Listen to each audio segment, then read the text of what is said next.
Inflation के अंदर topics सारे ख़त्म हो चुके हैं। ठीक है, बेसिक चीज़ें आपको सब पता है। हम लोग को यहाँ पे आज ख़त्म करना है कुछ ऐसे इवेंट्स या न्यूज़ जो लगातार न्यूज़ में बने हुए हैं इधर, जो इन्फ्लेशन से रिलेटेड हैं। ठीक है, कि इन्फ्लेशन कहाँ पे किस तरीके से अप एंड डाउन लगातार होता रहता है, और उनमें भी जो आप लोग वर्ड्स पढ़ते हैं वो वर्ड्स सिर्फ इन्फ्लेशन लिखा हुआ नहीं आता। कभी कभी हेडलाइन इन्फ्लेशन लिखा है, कभी कोर इन्फ्लेशन लिखा है, कभी WPI लिखा है, कभी CPI लिखा है। तो इस तरीके की तमाम चीज़ें आती रहती हैं। ठीक है, तो उन्हीं तमाम चीज़ों को यहाँ पे इस तरीके से देखने की कोशिश करेंगे। ठीक है, चलिए, तो उसी के अंदर जो आज का पहला टॉपिक हम लोगों का है, उस टॉपिक के अंदर पहली न्यूज़ थी जो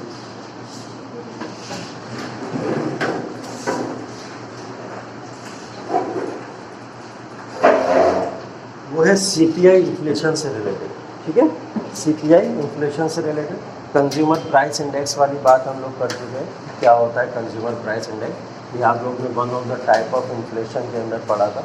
इन्फ्लेशन को हम लोग दो तरीके से देखते थे, WPI के बेसिस पे और एक CPI के बेसिस पे।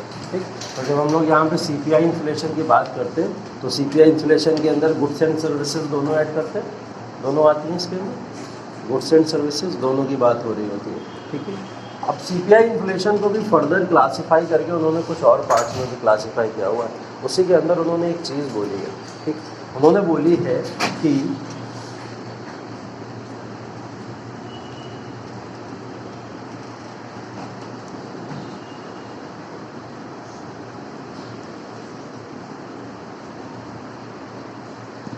ये है न्यूज़ अभी बोला है कि headline inflation reached at the rate 7.4%, मतलब 7.4% पे इस समय इन्फ्लेशन जो है, कौन सा हेडलाइन इन्फ्लेशन, वो कितना है 7.4%। अब आपको पता है, मैंने आपको बताया था कि एवरेज अगर हमारा 6% तक रहता है तो इन्फ्लेशन ठीक मान लेते हैं, लेकिन जैसे इसके ऊपर जाना शुरू होता है खतरा है, फिर इन्फ्लेशन का महंगाई खतरे में चली जाती है, इसलिए हम लोग इसको मानते चलते हैं। According to the RBI act 1934,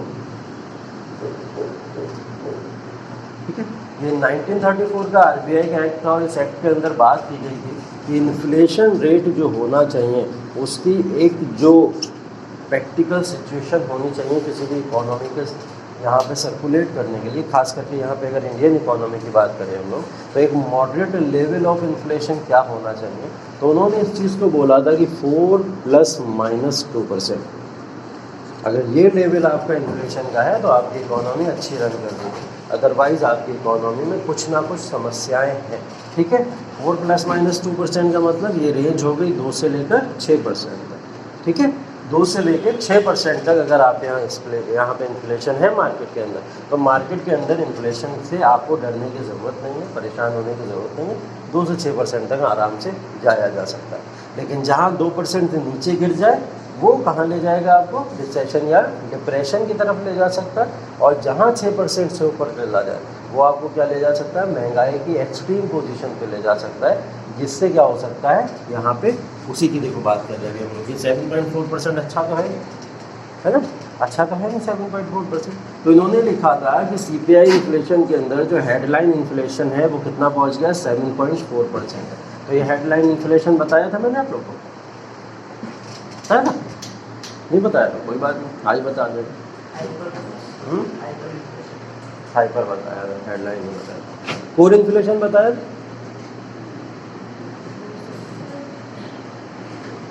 ये भी नहीं बताया, कोई दोनों आज कवर हो जाएंगे, इसी में आ जाएंगे। हेडलाइन इन्फ्लेशन और कोर इन्फ्लेशन दोनों में थोड़ी असमानताएं होती हैं, थोड़े डिफरेंसेस होते हैं। ठीक है, डिफरेंसेस बेसिकली होते क्या, जैसे यहाँ पे अभी हेडलाइन इन्फ्लेशन की बात चल रही है तो इसको तो हम लोग देखेंगे।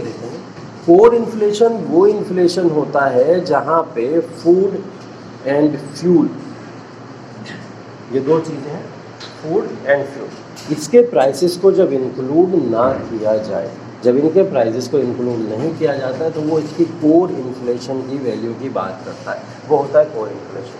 ठीक है, कोर इन्फ्लेशन किसको कहते हैं, जहाँ पे फूड एंड फ्यूल के प्राइसेस को काउंट ना किया जाए। मतलब हम ये चेक नहीं करेंगे कि फूड पे कितना इन्फ्लेशन बढ़ रहा है, फ्यूल पे कितना इन्फ्लेशन बढ़ रहा है, तो वो क्या चीज़ बता देगा हमारा, वो है कोर इन्फ्लेशन। जैसे फूड के अंदर मैं बात करूँ, अगर वेजिटेबल्स हैं आपके, सब्जियों के ऊपर प्राइस बढ़ते, मीट पे प्राइस बढ़ते, ये सब क्या है, फूड का पार्ट है। तो फूड के ऊपर जब प्राइसेस बढ़ रहे हैं तो वो इसके अंदर कोर इन्फ्लेशन के अंदर नहीं आना चाहिए। कोर इन्फ्लेशन एक प्योर इन्फ्लेशन है जहाँ पे फूड और फ्यूल के प्राइसेस को इंक्लूड ना किया जाए। फ्यूल के अंदर अब क्या क्या आ जाएगा आप लोग, पेट्रोल के प्राइसेस बढ़ रहे हैं, डीजल के प्राइसेस बढ़ रहे हैं, ये सारे जो प्राइसेस और गैस वगैरह के जो बढ़ रहे हैं ये सब किसके अंदर आ जाएंगे, ये सब फ्यूल प्राइसेस के अंदर आ जाएंगे। तो core inflation is that type of inflation where the food and fuel prices are not counted. ठीक है, यहाँ पे इनके प्राइसेस को काउंट ना किया जाए। तो क्या हेडलाइन इन्फ्लेशन इसका रिवर्स नहीं हो जाएगा? ये है हेडलाइन इन्फ्लेशन। बोला गया कि यहाँ पे फूड एंड फ्यूल के प्राइसेस को काउंट किया जाता है। ठीक है, फूड एंड फ्यूल के प्राइसेस को काउंट किया जाए। तो जहाँ पे वेजिटेबल्स के प्राइस बढ़ते घटते दिखे, जहाँ पे मीट के प्राइसेस बढ़ते घटते दिखे, जहाँ फ्रूट्स के प्राइसेस घटते बढ़ते दिखे, ये तमाम चीज़ें आपके हेडलाइन इन्फ्लेशन का पार्ट होती हैं। फ्यूल में पेट्रोलियम, डीजल, इन सब के ऊपर जो भी प्राइसेस अप एंड डाउन दिख रहे हैं हम लोगों को, वो भी किसका पार्ट है, हेडलाइन इन्फ्लेशन का पार्ट है। ठीक है, सिर्फ दो चीज़ें नहीं, काउंट नहीं, ये भी ऐड किए जाते हैं। इन्फ्लेशन जब हम लोग काउंट करते हैं तो हेडलाइन इन्फ्लेशन में ये चीज़ें भी काउंट की जाती हैं और पूरे इन्फ्लेशन के अलावा। मतलब मार्केट के अंदर ज़रूरी थोड़ी है कि फूड एंड फ्यूल ही जैसी चीज़ें हैं, और भी तो चीज़ें हैं जिसके ऊपर प्राइस है। हो सकता है कोई मटेरियलिस्टिक चीज़ें हो सकती हैं, phone, mobile phone, clothes, footwear, ये सब भी हो सकते हैं, तो उनके ऊपर भी प्राइजेस होने दो, तो वो सब हेडलाइन का पार्ट है। और उसके अंदर क्या और ऐड कर दीजिए आप, फूड भी ऐड कर दीजिए, फ्यूल भी ऐड कर दीजिए, तो पूरा एक ओवरऑल टाइप ऑफ इन्फ्लेशन हमारा हेडलाइन इन्फ्लेशन का पार्ट होता है, जहाँ पे कंपलसरी क्या होता है कि आपको फूड और फ्यूल के प्राइसेस देना ही देना है, ये कंपलसरी होता है। ठीक है, यहाँ पे कंपलसरी नहीं होता है, यहाँ पे फूड एंड फ्यूल के प्राइसेस हम लोग काउंट ही नहीं करते। ठीक है,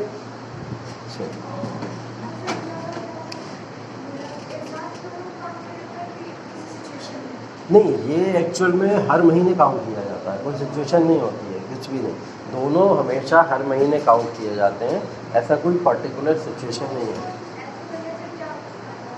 इससे हमको कोड मिल जाती है, इन्फ्लेशन महंगाई की जो दर होती है वो एक प्योर फॉर्म की मिल जाती है। मतलब हम मार्केट के अंदर ये चेक कर लेते हैं कि हमारे यहाँ मार्केट में जो इन्फ्लेशन बढ़ रहा है, देखो सबसे ज़्यादा डिमांड हमारे यहाँ क्या है, फूड की है, और दूसरी तरफ देख लो अगर तो फ्यूल की है। हाँ, सीपीआई में पार्ट होता है, सीपीआई के हेडलाइन इन्फ्लेशन का पार्ट होता है, और सीपीआई में जब हम लोग कोर इन्फ्लेशन की बात करें तो उसका पार्ट नहीं होता है। ठीक है, वही तो मैं बता रहा था, सीपीआई इन्फ्लेशन जो मैंने ऊपर लिखा है, सीपीआई के अंदर ये तमाम इन्फ्लेशन आते हैं। ठीक है, हेडलाइन टाइप के हो जाएंगे या फिर आपके कोर टाइप के इन्फ्लेशन हो जाएंगे। ठीक, हाँ, तो मैं ये बता रहा था कि फूड एंड फ्यूल हम लोग सबसे ज़्यादा कंज्यूम करते हैं, सबसे ज़्यादा। तो हम लोग क्या करते हैं, उन सबसे ज़्यादा कंज्यूम वाली चीज़ों को एक बार सेपरेट करके देख लेते हैं कि मार्केट के अंदर जो प्राइजेस बढ़ रहे हैं, गुड्स सर्विसेज वगैरह जो भी बढ़ती चली जा रही हैं, तो हमारी किसकी बढ़ रही है, फूड एंड प्राइसेस पे ज़्यादा बढ़ रही है या फूड एंड फ्यूल पे ज़्यादा बढ़ रही है, हम इसको हटा के भी इन्फ्लेशन को एवरेज कर सकते हैं। तो फूड एंड फ्यूल के प्राइसेस को हम लोग यहाँ पे इसलिए काउंट करते हैं जिससे हमको एक्चुअल पता लग जाए कि फूड एंड फ्यूल की वजह से ही प्राइसेस बढ़ रहे हैं या नॉर्मल भी प्राइसेस बढ़ रहे हैं, सिर्फ इसलिए करते हैं। तो हमको बेसिक जो रिजल्ट देखने को मिलता है वो ज़्यादातर क्या देखने को मिलता है, हाँ, फूड एंड फ्यूल की वजह से ही ज़्यादातर प्राइसेस बढ़ा करते हैं। तो मार्केट में सबसे ज़्यादा कंज्यूम होने वाली यही चीज़ है, तो इसी वजह से फूड एंड फ्यूल के प्राइसेस लगातार बढ़ते रहते हैं। ठीक है, तो ये आपका हेडलाइन इन्फ्लेशन की न्यूज़ थी कि हेडलाइन इन्फ्लेशन के बताया गया कि ये लगभग 7.5% पहुँच चुका है। ठीक है, 7.4%। क्यों? क्योंकि यहाँ पे हमने फूड एंड फ्यूल के प्राइजेस को भी काउंट किया। ठीक, ये RBI एक्ट लिख लीजिएगा, उसके आधार पे 4+- 2% जो है वो इन्फ्लेशन रेट होता है। इन्फ्लेशन रेट कभी भी आपसे पूछे कि एक एवरेज इन्फ्लेशन रेट क्या हो सकता है, जहाँ महंगाई बहुत ज़्यादा ऊंची ना हो, बहुत ज़्यादा नीची ना हो, तो वो क्या है, RBI के द्वारा घोषित 4+- 2 का आंकड़ा। ठीक है, उसके हिसाब से हम इसको देख लेते हैं। देखिए, अब ये जो हेडलाइन इन्फ्लेशन रेट है, इसको बोला जाता है लगभग हर मंथ ही काउंट किया जाता है, जिससे हम लोग एक एस्टिमेशन अच्छे से लगाते रहें कि क्या क्या हमारी मार्केट के अंदर चेंजेस देखने को मिल जाए। ठीक है, तो ये लगभग हर मंथ ही काउंट किया जाता है। इसको काउंट करने वाली या चेक करने वाली जो एजेंसी है उसका नाम है NSO। ठीक है, नेशनल स्टैटिस्टिकल ऑफिस। ठीक है, NSO। ठीक है, NSO जो है ये इसको चेक करती है। NSO जो है वो मॉस्पी के अंतर्गत आती है। मॉस्पी जो आपकी है एक मिनिस्ट्री है, उस मिनिस्ट्री के अंतर्गत एक ऑर्गेनाइजेशन आता है जिसका नाम NSO होता है, ठीक है। मॉस्क की जो इंडस्ट्री है आपकी, उसकी फुल फॉर्म कोई बताया? मॉस्क बहुत काम करती है इकोनॉमी से रिलेटेड, इन्फ्लेशन को काउंट करना और भी चीज़ें करना। Ministry of Statistical Program Implementation, ये मॉस्क की इंडस्ट्री है हमारी, ठीक है। और ये नेशनल स्टैटिस्टिकल ऑफिस है ऊपर जो हमारा, वो एजेंसी, ये है एजेंसी जो डेटा निकालती है, और ये है मिनिस्ट्री जिसके अंतर्गत ये डेटा निकाला जाता है, ठीक है।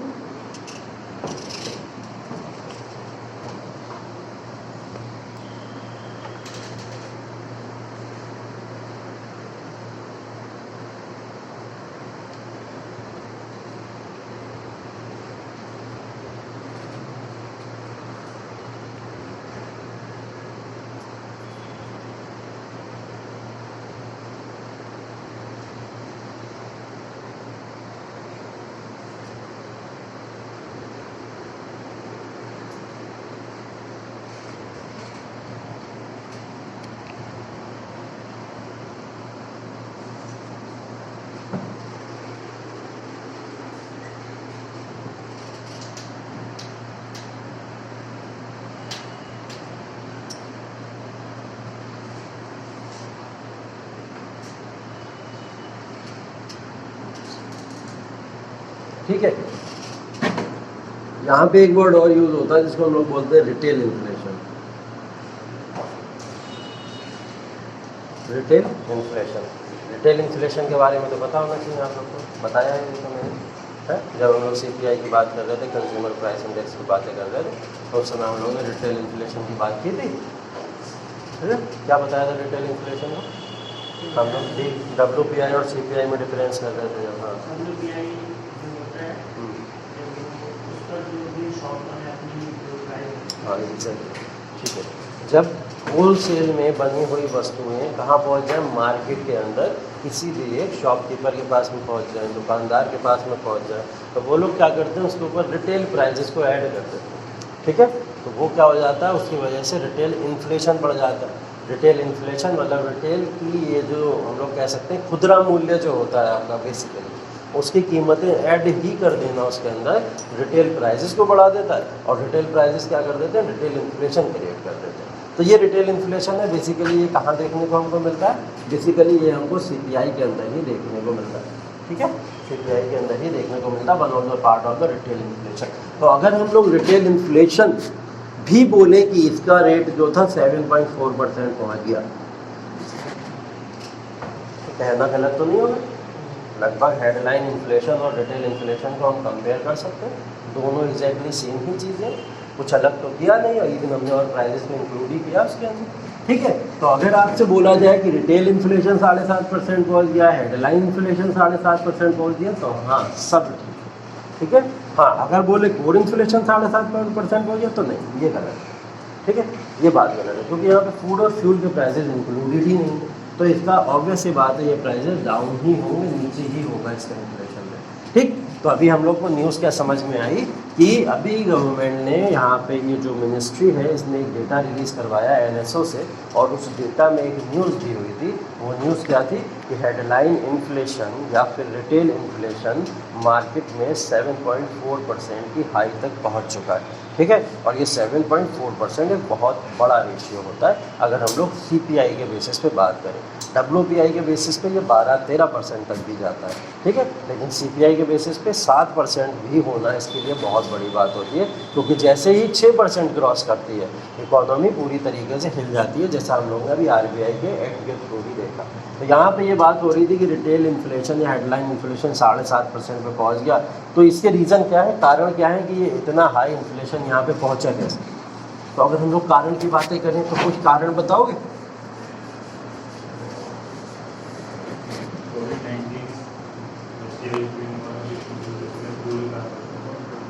अच्छा,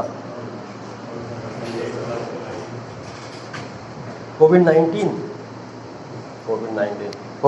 के बाद में क्या ओवरकम कर पाए थे ये लोग थोड़ा बहुत? इस समय कोविड-19 का इम्पैक्ट लिखना 3 साल बाद अभी ज़्यादा वैल्यूएबल नहीं होगा, मतलब मेजर रीजन में नहीं आएगा। आप उसको बाद के रीजंस में काम बिल्कुल मेंशन कर सकते हो, वन ऑफ द पॉइंट बन जाएगा। ठीक है। इंडस्ट्रीज वगैरह जो कि सब बंद हो गई, वो जाना सिंपली। हाँ मैं कह रहा हूँ ना, उसको बाद में लिख सकते हैं। फेडरल रिजर्व अमेरिका वाला जो हाँ। हाँ बढ़ा दिया था। ठीक है ठीक है ठीक है ठीक है, बिल्कुल बिल्कुल कह सकते हैं। वन ऑफ द फैक्टर वो भी आ सकता है। एक आपने रशिया यूक्रेन भी बोला, वो भी आ सकता है। दोनों ठीक फैक्टर है, एकदम ठीक है। कॉजेस के अंदर अगर हम लोग बोले कि हेडलाइन इन्फ्लेशन या इस तरीके के इन्फ्लेशन बढ़ गए, तो देखो दिमाग के अंदर तुरंत डाल लो, कुछ भी याद ना है तो ये फ्यूल तो दिख ही रहा है ना। आप अपने घर में थोड़ी पैदा कर रहे हैं फ्यूल, मतलब कुछ इंटरनेशनल तो हमारे ऊपर फ़र्क पड़ रहा होगा ना, जिसकी वजह से फ्यूल के प्राइसेस बढ़ते चले जा रहे हैं, है ना। तो यहाँ पे सबसे पहले कॉजेज़ हैं आपके इंटरनेशनल कॉजेज़। ठीक है, इंटरनेशनल कॉजेज़ को ये बोल लीजिए आप लोग कि जितनी भी एक्सटर्नल अनसर्टेनिटी हुई है उसकी वजह से ये प्राइसेस बढ़े। ठीक है। अब इंटरनेशनल अनसर्टेनिटी का मतलब क्या हो गया, जैसे आपने यूएसए का एग्जांपल दिया, ठीक है, one of the factor USA का भी एग्जांपल है। वहाँ के इन्फ्लेशन रेट में देखा हम लोग, वहाँ तो 8.4% है, यही हेडलाइन इन्फ्लेशन। हमारे यहाँ तो फिर भी 7.4% है, वहाँ पे तो 8.4% पहुँच चुका है यूएसए का। ठीक है। तो उसका इम्पैक्ट भारत की इकोनॉमी के ऊपर डायरेक्ट, क्योंकि हम सब देखो जब से हमारे यहाँ एलपीजी रिफॉर्म्स अपनाए गए, जब से कंट्रीज सारी की सारी लिबरल हुई, खास करके इंडिया ने जब लिबरलाइजेशन को, ग्लोबलाइजेशन को, प्राइवेटाइजेशन को एक्सेप्ट किया, तो अगर कहीं पे भी चाइना, जापान, कोरिया, यूएसए कहीं पे भी कुछ हो रहा होता है तो उसका इम्पैक्ट इंडियन इकोनॉमी पे ऑटोमेटिकली पड़ता है, क्योंकि सभी इकोनॉमी अब एक दूसरे से कनेक्टेड है। हर इकोनॉमी का दूसरी इकोनॉमी के ऊपर फर्क पड़ता ही पड़ता है, चाहे वो अप कराने में पड़े चाहे वो डाउन कराने में पड़े। तो जैसी कंट्रीज़ की पोजीशन होती है उस हिसाब से फ़र्क पड़ता है। तो यही फ़र्क पड़ा यूएसए का भारत के ऊपर, क्योंकि यहाँ का इन्फ्लेशन जो था, रिटेल इन्फ्लेशन लगभग 8.5% पहुँचा हुआ है, और हमारे यहाँ उसकी वजह से क्या हुआ, ये 7.5% पहुँच गया हाई प्राइजेस। ठीक है। यूएसए के अलावा अगर हम लोग बात करें तो रशिया वाला एग्जाम्पल लिख सकते हो आप लोग, रशिया यूक्रेन वॉर जो चल रहा है यहाँ पे, रशिया यूक्रेन वॉर, रशिया और यूक्रेन के अंदर जितने भी डिस्टर्बेंसेस चल रहे हैं उसकी वजह से बहुत सारे ट्रेड डिस्प्यूट्स हुए, और उन ट्रेड डिस्प्यूट्स की वजह से भारत की इकोनॉमी पे भी फ़र्क पड़ रहा है। रशिया से बहुत अच्छा हम लोगों का क्या है, इंपोर्ट एक्सपोर्ट हुआ करता है, खास करके हम लोग इंपोर्ट बहुत करते हैं रशिया से, तो बहुत अच्छा हमारे उसके साथ में रिलेशन है। यूक्रेन से भी हमारे रिलेशन ठीक ठाक है ट्रेड के मामले में। ठीक है। तो ट्रेड के मामले में हमारा यहाँ पे जब इनसे रिलेशन ऐसा है तो एक्सटर्नल अनसर्टेनिटी का फ़र्क बिल्कुल पड़ेगा भारत के ऊपर, तो इस वजह से भारत के ऊपर इन सब का इम्पैक्ट पड़ा, जिसकी वजह से हम लोग कह सकते हैं कि यहाँ पे रिटेल इन्फ्लेशन हाई हुआ। ठीक है। बाकी आप लोग इसके अंदर कुछ एग्जाम्पल भी दे सकते हो, जैसे यहाँ पे यहीं पे एक्सटर्नल अनसर्टेनिटीज़ का ओपेक का एग्जाम्पल भी दे दो। ओपेक कंट्रीज जानते हैं ना आप लोग कौन सी होती हैं, गल्फ कंट्रीज होती हैं। गल्फ कंट्रीज जितनी भी हैं ऑयल प्रोड्यूसिंग कंट्रीज हैं। ठीक है। ऑयल प्रोड्यूसिंग मतलब फ्यूल यहाँ पे दिख रहा है आप लोगों को, तो फ्यूल में सबसे अच्छा कमांड इन्हीं के पास में, ओपेक कंट्रीज़ के पास में। तो ओपेक कंट्रीज़ के आपस के डिस्प्यूट्स वो कहीं ना कहीं इम्पैक्ट डालते हैं इंडिया के अंदर, जब भी फ्यूल्स का यहाँ पे किसी भी तरीके का होता है। अभी आप लोगों ने देखा रिसेंटली आर्मेनिया का वहाँ पे इशू शुरू हो गया, आर्मेनिया का देख रहे हैं आप लोग, वहाँ पे आर्मेनिया वाला वॉर शुरू हो गया था। आर्मेनिया वाले वॉर की वजह से क्या हुआ, गल्फ कंट्रीज़ के ऊपर इम्पैक्ट पड़ता है। ठीक है। तो क्या होता है कि कोई भी अगर आपकी गल्फ कंट्री या ओपेक का कोई भी पार्ट है अगर वो कंट्री, और वो किसी भी डिस्प्यूट में इन्वॉल्व होती है, तो उसका सिर्फ ओपेक के ऊपर फ़र्क नहीं पड़ता है, उसकी वजह से क्या होता है, प्रोडक्शन रिड्यूस होता है। प्रोडक्शन रिड्यूस होने की वजह से भारत के अंदर आने वाली चीज़ों के अंदर भी कमी आ जाती है। ठीक है। तो इसलिए ये रिटेल इन्फ्लेशन या आप लोग हेडलाइन इन्फ्लेशन देखते हैं कि ये सब एक्सटर्नल फैक्टर्स की वजह से इसके ऊपर इतना प्रभाव पड़ता है। ठीक। सेकंड चलिए फैक्टर देखें। सेकंड हम लोग आरबीआई को जिम्मेदार मानते हैं। ठीक है। Reserve bank of India, reserve bank of India को हम लोग जिम्मेदार मानते हैं। क्यों?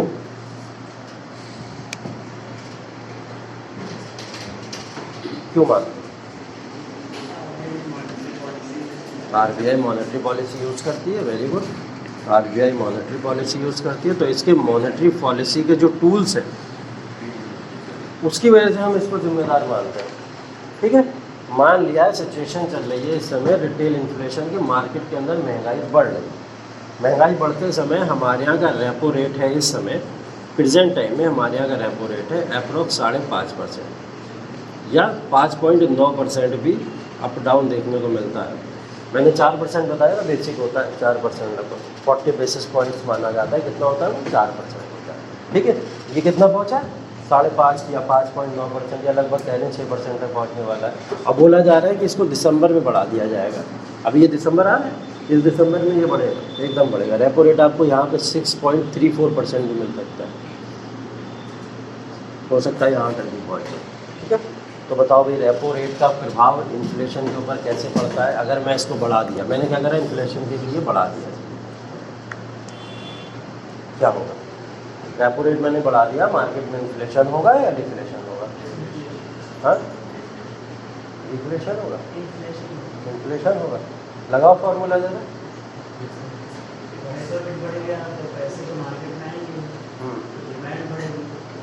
रेपो रेट बढ़ाने का मतलब क्या होता है? रेपो रेट बढ़ाने का मतलब ये होता है, बैंक क्या करते हैं, पैसा लेते हैं आरबीआई से, पैसा लिया आरबीआई और आरबीआई को इंटरेस्ट दिया, तो आरबीआई ने ज़्यादा इंटरेस्ट अगर लिया उससे रेपो रेट के फॉर्म में, ठीक है, तो ज़्यादा इन्फ्लेशन क्रिएट होगा या डिफ्लेशन क्रिएट होगा? मतलब रेपो रेट किसका बढ़ा है? बैंकों का।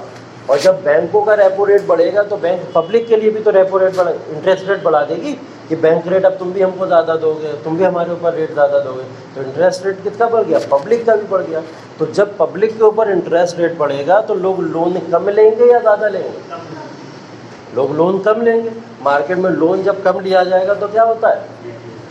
हाँ, डिफ्लेशन होता है ना। मतलब इन्फ्लेशन की कंडीशन को रिड्यूस करने के लिए तो रेपो रेट बढ़ाया जाता है। ये बात तो समझ आ गई ना। तो देखिए यहाँ पे 5.9% या 5.5% ये जो रेपो रेट है वो कब से इसी पोजीशन पे रुका पड़ा है। अभी भी दिसंबर चाहिए इनको यहाँ इसको इंक्रीज करने के लिए। जब हमको दिख रही है ऐसी प्रॉब्लम कुछ आ रही है तो हमको रेपो रेट अभी बढ़ा देना चाहिए ना, नहीं बढ़ा देना चाहिए? अगर रेपो रेट अभी बढ़ जाता तो ये इन्फ्लेशन की कंडीशन डाउन हो जाती कि नहीं हो जाती? मार्केट के अंदर से इतनी इकोनॉमी के अंदर जो इन्फ्लेशन बढ़ता चला जा रहा है वो सब कर लिया जाता, ठीक है, वो इन्फ्लेशन की कंडीशन कम हो जाती है यहाँ पे। लेकिन ये अभी इस डिसीजन को लेने के लिए तैयार नहीं है। ये वेट कर रहे हैं थर्ड क्वार्टर का कि थर्ड क्वार्टर खत्म हो जाए, उसके बाद में फिर हम करेंगे ऐसा, ठीक है। तो समय पे हम डिसीजन नहीं ले रहा है आरबीआई, इसके पीछे सेकेंड रीजन को जिम्मेदार माना जाता है, ठीक है। तो एक आरबीआई भी रिस्पॉन्सिबल है इसके लिए। कंफ्यूजन तो नहीं है ना तुम लोग को? अभी क्यों कंफ्यूज हो जा रहे हो? रेपो रेट बढ़ाने से इन्फ्लेशन हो रहा है, डिफ्लेशन है, कंफ्यूज मत हो, अभी कंफ्यूज मत हो। अब तो बहुत सिंपल हो गया है, बहुत सिंपल सी चीज हो गया ये नोट।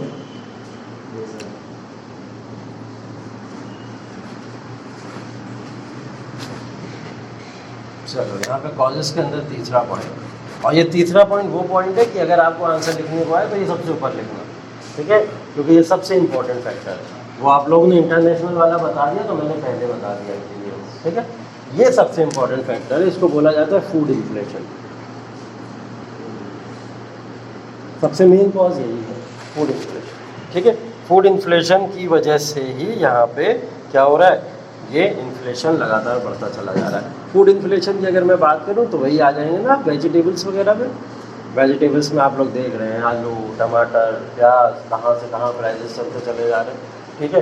तो अब तो ये हालत हो गई है कि लोगों को एक समय की सब्ज़ी खरीदने से अच्छा एक समय का मीट खरीदना अच्छा लगता है, क्योंकि लगभग प्राइजेस सेम लेवल पे जा चुके हैं, ठीक। पहले ये समय हुआ करता था कि लोग सब्जी, चलो नहीं है ज़्यादा पैसा तो सब्जी से काम चला लेते थे, ऐसा होता था पहले, लोग मीट की तरफ नहीं जाते। अब वो प्राइजेस ही पैरेलल हो गए, और कभी कभी ऐसा भी होता है कि वो प्राइजेस मीट को भी क्रॉस कर जाते हैं, ठीक है। आजकल चिकन को बोला जाता है आलू खा रहे हैं, बोला जाता है ना, तो क्यों बोला जाता है? इसीलिए बोला जाता है। क्या कर रहे हैं, प्राइजेस वेजिटेबल्स के लगभग वहीं पे होते चले जा रहे हैं। तो वेजिटेबल और मीट के प्राइजेस लगभग वही है। तो ये फूड इन्फ्लेशन, फूड के अंदर जो इन्फ्लेशन लगातार बढ़ता चला जा रहा है, ये रीज़न है। अच्छा, ये हो क्यों रहा है फूड इन्फ्लेशन? अच्छा अच्छा अच्छा अच्छा, ठीक है। वेजिटेबल्स का जो प्राइजेस हाई हो रहे हैं लगातार, उसके अंदर बहुत बड़ा रीज़न है मॉनसून, जिनको बोला इन्होंने क्लाइमेट चेंज हो रहा है। फॉरेस्ट काटे जाने का वेजिटेबल्स के प्रोडक्शन के ऊपर डायरेक्ट इम्पैक्ट नहीं है। हम लोग फर्टिलाइजर को इंपोर्ट करते हैं। हाँ, किया है ट्रेन से फर्टिलाइजर। हाँ बिल्कुल, और वो और चल रहा है बिल्कुल, इस वजह से हम कर नहीं पा रहे हैं ज़्यादा बिल्कुल बिल्कुल। हाँ ये सब आप एक्सटर्नल अनसर्टेनिटी में लिख सकते हो। जो भी चीज़ें हम लोग यहाँ पे नहीं मंगा पा रहे हैं वो प्रॉब्लम है, उसी की वजह से हो रहा है। फूड इन्फ्लेशन बेसिकली देखो मानसून या क्लाइमेट चेंज की वजह से ही हो रहा है। मानसून क्लाइमेट चेंज हम लोग देख रहे हैं कि किस तरीके से कितना ज़्यादा उठा-पटक हो जाती है खरीफ क्रॉप पे। अभी खरीफ क्रॉप का मैं एग्जांपल इसलिए ले रहा हूँ क्योंकि ये वो फसल है कि मार्च अप्रैल के समय में इसको बोया जाता है, और अभी जो आपका सितंबर अक्टूबर या दिवाली का टाइम जो होता है इस समय इसको काट लिया जाता है। यही होती है खरीफ फसल हमारी पूरी की पूरी, जिसका सबसे बड़ा एग्जाम्पल राइस होता है, चावल है हमारे सामने एग्जाम्पल। ठीक, अभी क्या हुआ कि मानसून हमारा अगर नॉर्मल रहे तो मानसून नॉर्मल रहेगा कि तो क्या होता है कि हमारे जून जुलाई के समय में अगस्त तक मैक्सिमम बरसात होती है, और वही 45 दिन की बरसात के बाद में अच्छा खासा फसलों को पानी मिल गया और उसके बाद में फसल अपने हिसाब से ग्रो करती रहती है। ठीक, लेकिन प्रॉब्लम कहाँ होती है? प्रॉब्लम होती है जब मानसून अक्टूबर में होता है, जब मानसून अक्टूबर के अंदर होता है। अभी आपने देखा अक्टूबर के अंदर बाढ़ तक आने की बातें होने लगी थी, फ्लड भी आ गया, बहुत जगह फ्लड आ गया। तो ये वाला जो मानसून होता है जिसको हम लोग रिट्रीटिंग मानसून कह सकते हैं एक तरीके से, कि ये वापस जाता हुआ मानसून है। एक तो आता हुआ मानसून होता है जब जून जुलाई के समय में आता है, और ये वापस जाता हुआ मानसून होता है। और वापस जाते हुए मानसून में जब जब डिस्टर्बेंसेस होती हैं, खास करके ये लानीना का इफेक्ट होता है इसके ऊपर, ठीक है, लानीना इफेक्ट होता है, ज्योग्राफी के अंदर पढ़ोगे आप, तो उसकी वजह से वेस्टर्न डिस्टर्बेंसेस हो जाती हैं, और उन वेस्टर्न डिस्टर्बेंसेस की वजह से यहाँ पे पानी जो है हमारा इस एरिया के अंदर बहुत ज़्यादा बरसना शुरू हो जाता है। ठीक है, तो जिसकी वजह से बाढ़ें आना शुरू हो जाती हैं। ठीक, तो इसलिए पैरेलल मानसून हो नहीं पाता है। जब मानसून आता है ना तो देखिए इतनी कुदरत की इतनी बेहतरीन कंडीशन उसने क्रिएट करके रखी हुई है कि मानसून जब आता है और आने के बाद में जब डिस्ट्रीब्यूट होता है तो वो हर एक जगह पे पैरेलली डिस्ट्रीब्यूट होता चला जाता है कि चलो यहाँ इतनी बारिश होगी, यहाँ इतनी बारिश होगी, यहाँ इतनी बारिश होगी। आपने देखा है मानसून यहाँ से स्टार्ट हुआ, सबसे पहले देखते हैं केरला पहुँचता है, सबसे पहले मानसून भारत में केरला में आता है, केरला के अंदर देखते हैं तो सबसे पहले दक्षिण भारत के अंदर केरला आया, केरला में बरसात हुई, फिर चलो गैप ले लेता है 10 दिन का, 10 दिन में दूसरे वाले ऊपर वाले स्टेट में पहुंच जाता है। ठीक है, ऊपर वाले स्टेट के अंदर हम लोग तेलंगाना, आंध्र प्रदेश वगैरह की तरफ आ सकते हैं। उसके बाद में और ऊपर चला जाता है, और ऊपर जाता है तो फिर ये क्या किसको पकड़ लेता है? उड़ीसा जैसे रीजन को पकड़ लेता है। फिर उड़ीसा के रीजन से बढ़ता है आगे बिहार की तरफ बढ़ता है, और इसी के बाद में ये उत्तर प्रदेश की तरफ भी चलता है। तो ये इस तरीके से पैरेलली इसको इतना डिस्ट्रीब्यूट किया गया है क्लाइमेटिकली। अगर हम लोग देखें इसको तो मानसून बहुत अच्छा होता है जून जुलाई के समय में, हर जगह पे इक्वली अमाउंट में हमको बरसात मिल जाती है। ठीक है, कभी अगर ऐसी कोई कंडीशन ना हो जिस समय बहुत ख़राब सिचुएशन हो तभी ऐसा होता है कि मानसून हमको सही ना मिल पाए। अभी जैसे रिट्रेटिंग मानसून है, पिछले 2-3 सालों से हम लोग देख रहे हैं कि रिट्रेटिंग मानसून के अंदर डिस्टर्बेंसेस बहुत अच्छे से बहुत ख़राब हो जा रहा है। क्यों हो जा रहा है? क्योंकि यहाँ पे क्लाइमेट चेंज हो रहा है। क्लाइमेट चेंज क्यों हो रहा है? क्योंकि यहाँ पे हम लोग देख रहे हैं कि किस तरीके से हम लोग अननेसेसरी वे में यहाँ पे जो सस्टेनेबल डेवलपमेंट गोल्स हैं उनको फुलफ़िल कर ही नहीं पा रहे हैं। SDG गोल्स पूरी दुनिया नहीं फुलफ़िल कर पा रही, कोई भी नहीं कर पा रहा है, सिर्फ भारत की बात नहीं है इसके अंदर। और उसके अंदर सबसे बड़ा ये जो हमारे सामने है वो है क्लाइमेटिक कंडीशन या एनवायरमेंटल कंडीशन या ग्लोबल वार्मिंग जैसी चीज़ों से अब खुद को प्रोटेक्ट करना। आगे आने वाली फ्यूचर जनरेशन के लिए कुछ छोड़ोगे भी नहीं छोड़ोगे, ये बात वहाँ पे सस्टेनेबल डेवलपमेंट गोल में हमेशा बोली जाती है। तो अगर ऐसी कंडीशन लगातार चलती रही तो क्या होगा उससे? ना तो हमको कोई अच्छी फसल मिलने वाली है, ठीक है, ना ही अच्छी क्रॉप्स मिलेंगी किसी तरीके से। और फिर मानसून इतनी तरीके से अगर इतना डिस्टर्बेंस होता चला जाएगा, और मानसून डिस्टर्बेंस कोई नेचुरल नहीं है, मानसून डिस्टर्बेंस भी ह्यूमन एफर्ट से ही हो रहा है। अगर ह्यूमन एफर्ट्स नॉर्मल होते या इस तरीके की चीज़ों को नहीं कर रहे होते तो मानसून नॉर्मल हुआ करता। मानसून जो पूरी तरीके से डिस्टर्ब हुआ किसकी वजह से? ह्यूमन एफर्ट्स की वजह से, और उसी का खामियाजा हमको यहाँ भुगतना पड़ता है। ठीक है, दिक्कतें ज्योग्राफी में हो रही हैं, झेल इकोनॉमी रहा है।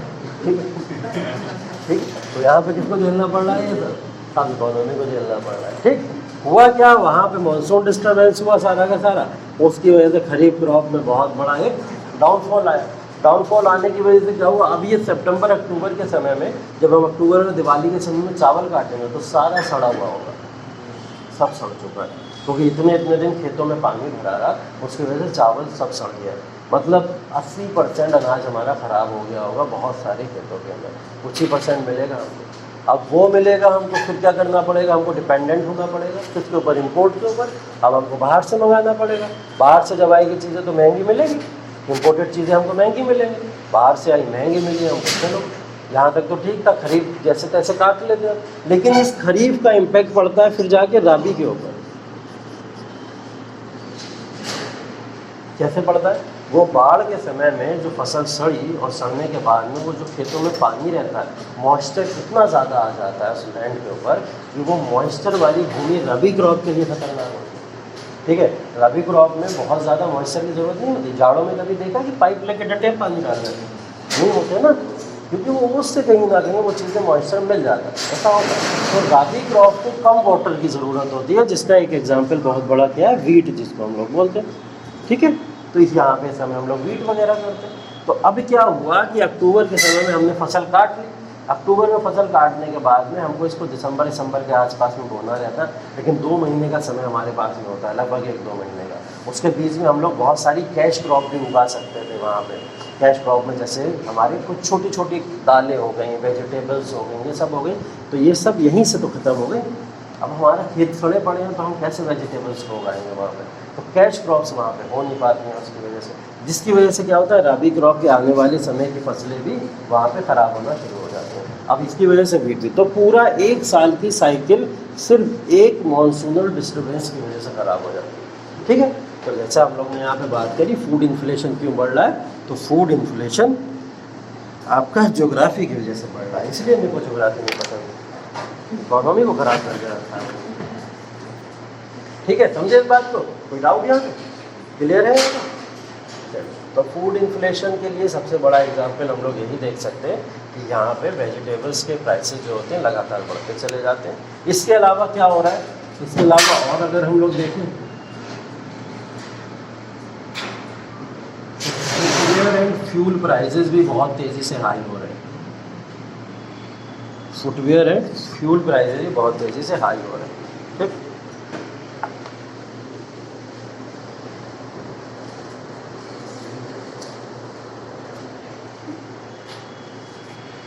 फुटवेयर का एग्जाम्पल ऐसे समझ लो कि अगर आपने कोई जूता पिछले साल ख़रीदा हो, लास्ट ईयर, सेम जूता खरीदने जाओ, उसी की 200-250 रुपये कीमतें बढ़ी हुई मिल जाती हैं आपको, है ना? तो ये चीज़ मार्केट के अंदर साफ पता लगती है। रात में गए मार्केट के अंदर, मैंने कहा जूते ले लेता हूँ नए वाले, तो इसी टाइप के जूते मैं ढूंढने गया। ये वाले जूते मैंने उस समय में लिए थे, कुछ प्राइसेस को तुम लोग को क्यों बताऊँ, ठीक है? तो लिए थे कुछ। अब मैं जब मार्केट के अंदर गया, मैंने कहा यही वाला निकाल लो, सेम वाला। उससे उन्होंने 300 रुपये ज़्यादा बताया, और उसी शॉप पे पहुंचा था जहाँ से मैंने लिया था। मैंने कहा अभी तो लेके गया था पिछले साल, और पिछले साल में ज़्यादा समय भी नहीं हुआ, न्यू ईयर के आसपास लिया था मैंने। सेम उसने फुटवेयर मेरे को 300 रुपये महंगे बताए। मैंने कहा मैं नहीं लूँगा, ये 300 रुपये महंगे बता रहा हूँ, डिस्काउंट तो इसमें, बोले डिस्काउंट के बाद ही बता रहा हूँ, आप आते रहते हैं, ठीक है। मैंने कहा तो हाँ, फिर बाद में मैंने कहा मैं नहीं लूँगा, तो बोले क्यों नहीं लेंगे? मैंने कहा इतने प्राइसेस पे नहीं लूँगा मैं। तो फिर बाद में बोले, मैंने कहा बोले कब लेंगे? मैंने कहा जब थोड़े प्राइस डाउन हो जाएंगे। बोले फिर आप नहीं ले पाएंगे, ठीक। मैंने कहा क्यों? बोले अब इसके प्राइस 200-300 अगले साल और बढ़ जाएंगे, ठीक। तो फुटवेयर के प्राइसेस बढ़ रहे हैं लगातार। उसके पीछे का कारण क्या है, रीज़न क्या है कि फुटवेयर प्राइसेस लगातार बढ़ते चले जा रहे हैं? क्या कारण हो सकता है? इम्पोर्ट करने की वजह से ज़्यादा हम लोग प्रोड्यूस नहीं कर पा रहे हैं उसको ज़्यादा, ऐसा। फुटवेयर प्राइसेस बढ़ रहे हैं। फ्यूल तो आप लोग बता दोगे, आसान है, फ्यूल के प्राइसेस क्यों बढ़ रहे हैं। फुटवेयर के क्यों बढ़ रहे हैं, ये सोचने वाली बात है। इसको सोचो ज़रा। फुटवेयर को लगा लूँ अगर मैं, चलो इसके साथ में आपको थोड़ा और ईजी कर देता हूँ। इसके साथ में मैं क्लोज भी लिख देता हूँ।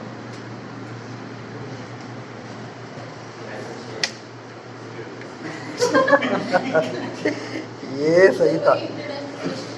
हाँ?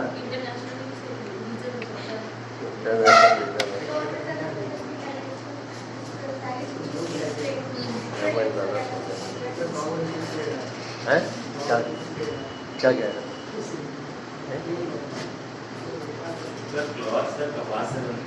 हाँ। सारे कपास से बने, सारे कपड़े कपास से बनते हैं। इंडिया वाले पहनता कौन? कोई पहनता इंडिया वाले? खादी वस्त्र कोई पहनता है आज के समय? सूती कपड़े पहनता क्या कोई? नहीं पहनते ना। और यहाँ इतने लोग खड़े हैं, इसमें कोई भी एक सूती बता दो, कोई है? नहीं है, नहीं पहनते कोई आज के।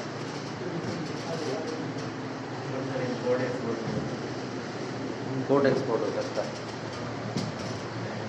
देखो फुटवेयर, क्लॉथ, ये सारी चीज़ें जो हैं, ये आपको पता है, मैंने कुछ समय पहले आपको कुछ चीज़ें पढ़ाई थी जिसके अंदर मैं बता रहा था कुछ बेसिक कमोडिटीज़ होती हैं, हमारी बेसिक एमिनिटीज़ होती हैं। बेसिक एमिनिटीज़ या कमोडिटीज़ जब होती हैं तो गवर्नमेंट का निशान या नज़र जो रहती है उसके ऊपर ज़्यादा रहती है। जैसे खाना लोगों को मिल रहा है, टाइम से नहीं मिल पा रहा है, लोगों को रहने के लिए मिल पा रहा है, नहीं मिल पा रहा है, ठीक है, लोगों को पहनने के लिए मिल पा रहा है या नहीं मिल पा रहा है। अब पहनने में उसके लिए रिलैक्सो की चप्पल नहीं होती है, एक 50 रुपये वाली चप्पल पहनने के लिए मानी जाती है कि चलो उसको 50 रुपये वाली चप्पल पहनने के लिए है या नहीं।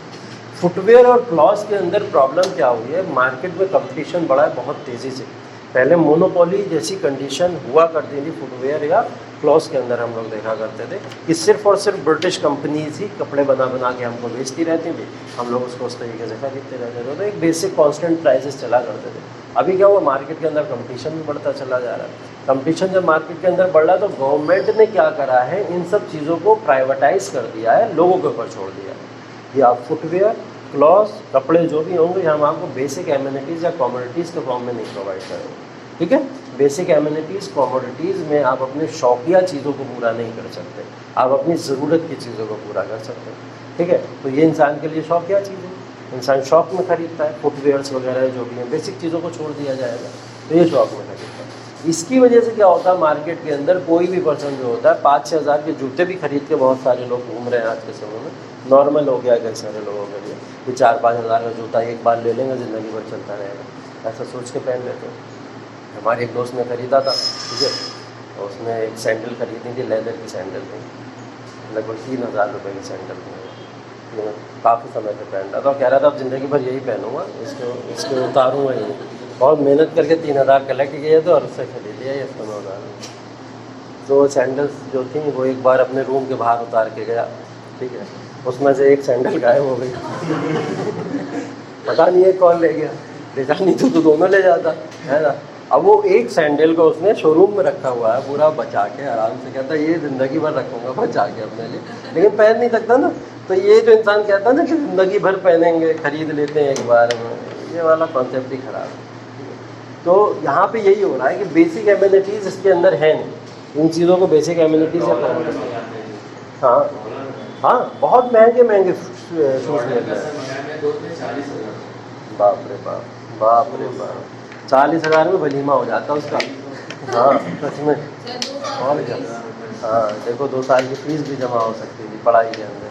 खैर यही है सब, इसी वजह से तो महंगाई बढ़ रही है, यही हो रहा है। लोग जो है ना कंपटीशन, हाँ यहाँ नहीं मिला तो बाहर से, कंपटीशन में इतना घुस गए हैं वो लोग कि चलो देखते हैं भैया। सोसाइटी के अंदर जो चकाचौंध है ना ये सारी, बस सब दिखाने के चक्कर में कि हम दिखाएंगे, ये दिखाएंगे, वो दिखाएंगे, उसके चक्कर में ऐसा हो रहा है, ठीक है। हाँ इसीलिए महंगाई बढ़ रही है, यही सब महंगाई बढ़ाने के कारण है इसीलिए, ठीक है। तो मैं अपनी घड़ी छुपा दूँ चलो तो होता क्या है, वरना तुम लोग देख लो, ठीक है।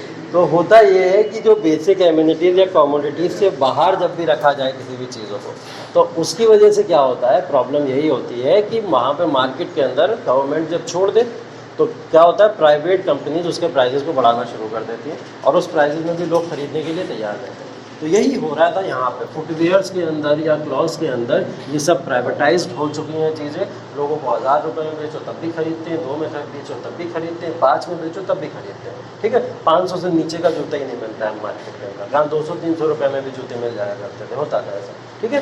तो ये सब प्राइजेस के अंदर जो हाइक हो रहा है वो किसकी वजह से हो रहा है, ये मार्केट के कंपटीशन की वजह से हो रहा है, ठीक है। तो मार्केट के अंदर जो कंपटीशन बढ़ता जा रहा है जिस तरीके से, उस तरीके से लोगों का इंटरेस्ट इन सब चीज़ों में बढ़ रहा है, जिसकी वजह से ये हो रहा है। फ्यूल का आपको पता है, नॉर्मल फ्यूल के अंदर जो हम लोगों ने देखा, जो फ्यूल के प्राइसेस लगातार बढ़ रहे और बहुत सारी बातें इसके ऊपर पिछले 2-4 महीने के अंदर हुई भी हैं कि पेट्रोल डीजल के प्राइसेस जो लगातार बढ़ते चले जा रहे हैं, उसके पीछे का कारण टैक्स का रिडक्शन है। सबसे पहली बात तो गवर्नमेंट टैक्स जो है अपनी स्पेंडिंग्स को रिड्यूस करने की कोशिश कर रही है, जिसकी वजह से हम लोग देख रहे हैं फ्यूल के प्राइसेस लगातार बढ़ते रहते हैं, ठीक है। और दूसरी चीज़ जो है, हमको जहाँ से हम लोग इम्पोर्ट करते हैं या जो भी चीज़ें, वहाँ पर बहुत सारी आपसी मतभेद या कॉन्फ्लिक्ट चल रहे हैं, जिसकी वजह से वो हमको एक एक्सेस अमाउंट में आ नहीं पा रहा है, प्राप्त नहीं हो पा रहा है, जिसकी वजह से ये सारी प्रॉब्लम हो रही है। तो फ्यूल की प्रॉब्लम ये हो सकती है। तो इस इन्फ्लेशन के पीछे ये तमाम कारण है इसके बढ़ने के।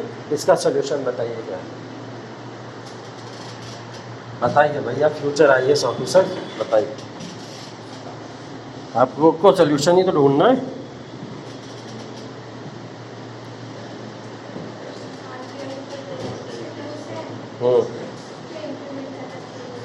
RBI को अपने टूल्स, हाँ, अच्छा, एक तो आपने बोला कि वे फॉरवर्ड या सोल्यूशन हमारे लिए ये है कि RBI जो अपने मॉनेटरी पॉलिसी के टूल यूज़ कर रही है उसको और इफ़ेक्टिवली यूज़ करना चाहिए। जैसा एग्जांपल देना चाहोगे कुछ, कोई एक एग्जांपल? हाँ,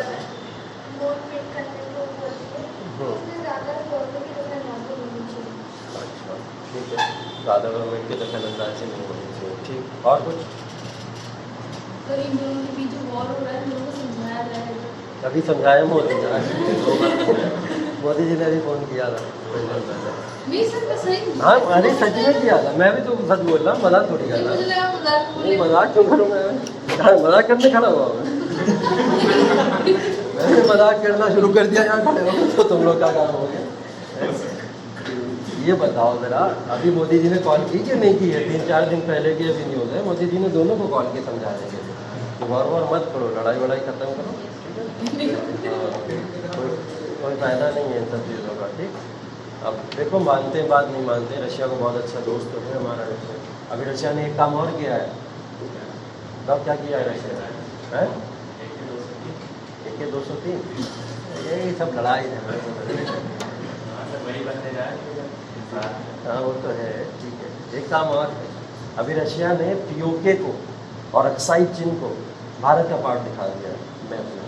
उसने अपना मैप बनाया है, और मैप क्या करते हैं, कोई भी कंट्री अपना मैप रिलीज़ कर सकती है और मैप रिलीज़ करके बाउंड्रीज दिखा सकती है कि कौन सी कंट्री की कौन सी बाउंड्री को वो लोग मानते हैं या नहीं मानते। तो रशिया ने मैप रिलीज़ किए कुछ कंट्रीज़ के, उसमें इंडिया भी था, तो इंडिया का मैप रिलीज़ करके उसने POK को और अक्साई चिन्ह को, दोनों को पार्ट ऑफ इंडिया दिखाया, ठीक है। हालांकि इस चीज़ का दावा कौन करता है? पाकिस्तान बोलता है POK हमारा है और चाइना बोलता है अक्साई चिन्ह हमारा है, ये दावा किया जाता है। लेकिन रशिया ने यहाँ पे स्टैंड किस चीज़ के, किसके फेवर में लिया? इंडिया के फेवर में। लेने का कारण बताओ। उसके बाद इन्होंने जो है कभी रशिया के खिलाफ बोलना नहीं किया। एक तो रशिया एक अच्छा फ्रेंड है शुरू से, बहुत अच्छे से हम लोग देखते हैं, 1947 से इंडिया का बहुत क्लोज फ्रेंड भी रहा है, ठीक है। एक रीज़न और भी है कि इस समय रशिया यूक्रेन वॉर चल रहा है, लगातार बहुत सारे इंटरनेशनल ऑर्गेनाइजेशंस के अंदर बातें चल रही हैं कि आप रशिया सपोर्ट करते हो, आप यूक्रेन को सपोर्ट करते हो।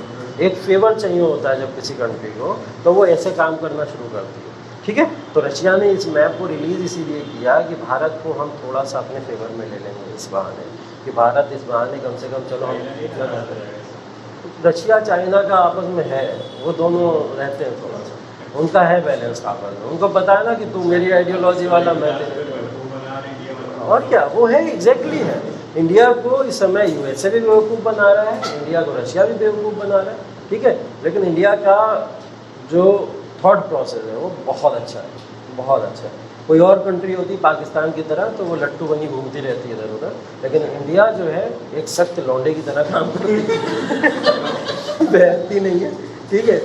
जो हाँ एग्जैक्ट कॉन्सेप्ट है कि आप कितने भी लालच उसके सामने देते रहो, कुछ भी दिखाते रहो, वो नहीं, वो अपने स्टैंड पे ही खड़ा रहता है। ये इंडिया की बहुत बड़ी क्वालिटी, ठीक है। रशिया कितने भी उसको लालच दे रहा है, हम लोग नहीं जा रहे हैं, हम लोग डिप्लोमेटिक नीति, जो भी हमारी नीति है उसी को अपनाते हैं। हमने ना तो रशिया का कोई स्टैंड लिया, ना यूक्रेन का कोई स्टैंड लिया, ना इजराइल पैलेस्टीन का कोई स्टैंड लिया, तो हम लोग डिप्लोमेटिक ही रहते हैं। कोई हमारे फेवर में कितना भी, इजराइल तो बहुत अच्छा दोस्त था हमारा उस समय, तो हम लोग इजराइल का स्टैंड ले सकते थे, नहीं ले सकते, लेकिन हमने तब भी स्टैंड नहीं लिया उसके फेवर में, ठीक है। तो हमने पैलेस्टीन को भी वहाँ पे, और बोला भी हमने कि गलत हो रहा है पैलेस्टीन के साथ में, स्टैंड नहीं लिया लेकिन बोला था। तो इंडिया अपने स्टैंड बहुत अच्छे लेता है, और ये सब बहुत अच्छे से इनको पता कब से होना शुरू हुआ, ज़्यादा अच्छे से, जब से एस जयशंकर आया, एस जयशंकर, जो यहाँ पे पूरी तरीके से फॉरेन रिलेशंस को यहाँ पे बैलेंस कर रहा है। मतलब मैं पूरे भारत के इतिहास के अंदर इतना अच्छा फॉरेन मिनिस्टर नहीं देखा, जो कह सकते हैं कि जो पूरी की पूरी फॉरेन पॉलिसी को उन्होंने इतना आसान कर दिया है कि भारत कहीं फंसता नहीं है, कहीं नहीं फंसता। वरना हमेशा हमारे सामने एक वही कंडीशन आ जाती थी कि हम इधर जाएँ या उधर जाएँ, और हम उसमें कंफ्यूज हो जाते हैं। लेकिन इस समय इतना इजी हो गया है, इतना इजी हो गया हमारे लिए कि हमको पता ही नहीं लगता है। फॉरेन पॉलिसीज़ के लिए और सबसे अच्छी चीज़ पता है क्या है इसके अंदर? मोदी जी ने उनको फ्री हैंड दिया हुआ, सरकारें नहीं देती हैं किसी को भी फ्री हैंड, फॉरेन पॉलिसी को खास करके। एस जयशंकर को यहाँ पे फ्री हैंड मिला हुआ है कि आप फॉरेन पॉलिसीज़ को जैसे चाहें अपने हिसाब से बनाइए और जैसे आपको रेगुलेट करना करिए, क्योंकि उस पर्सन का भरोसा है, वो जो कर रहा है बहुत अच्छा कर रहा है, इस वजह से। तो ये रिलेशन बहुत अच्छे हुए हैं इनके समय में भी, ये सब चीज़ें। तो ये देखिए कारण सबसे बड़ा यही है कि पहली बात तो जो फॉरेन डिस्टर्बेंसेस हो रहे हैं, जो डिस्टर्बेंसेस के अंदर जैसे इन्होंने बोला दोनों को समझाना चाहिए, हाँ वो कोशिश करनी चाहिए जैसे अभी मोदी जी ने किया भी, क्योंकि इसका इम्पैक्ट हमारे ऊपर पड़ रहा है डायरेक्टली इनडायरेक्टली। तो हमको ये जो एक्सटर्नल जितनी भी अनसर्टेनिटी हो रही है उनको रिमूव करने की या रिड्यूस करने की कोशिश करनी चाहिए। ठीक, दूसरी चीज़ जैसे RBI की मॉनेटरी पॉलिसी के टूल्स थे, उसमें हमने बोला रेपो रेट को अगर समय से बढ़ा दिया जाता तो शायद ऐसी कंडीशन नहीं क्रिएट होती। तो रेपो रेट को जल्दी से जल्दी बढ़ा देना चाहिए अभी, और बढ़ाने के बाद में ऐसी कंडीशन से हमको ओवरकम करना चाहिए। तो रेपो रेट को इस समय बढ़ाना ज़रूरी है, तो रेपो रेट को बढ़ाया जा सकता है। ठीक है, फुटवेयर या फिर ये जो आपके फ्यूल है या फिर आपके फूड है, इनमें जो इन्फ्लेशन हो रहा है, अब यहाँ पे जो कंडीशन हमारे सामने है लाइक मानसून या क्लाइमेट चेंज वाली कंडीशन, मानसून क्लाइमेट चेंज एकदम से तो चेंज किया नहीं जा सकता, लेकिन इसके लिए कोशिश की जा सकती है।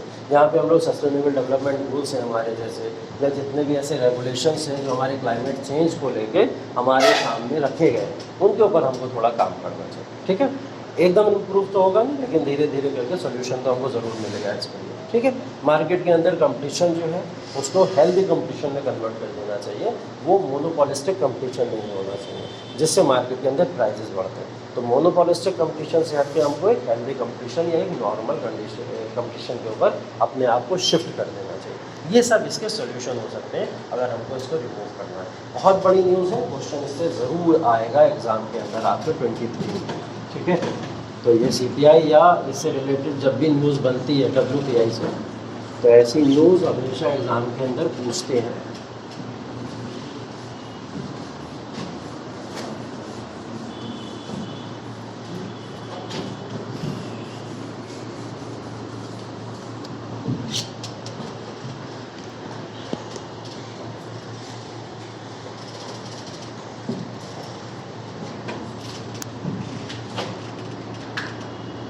एक न्यूज़ और थी काफ़ी रिसेंटली, वो है फॉलिंग इंडस्ट्रियल प्रोडक्शन।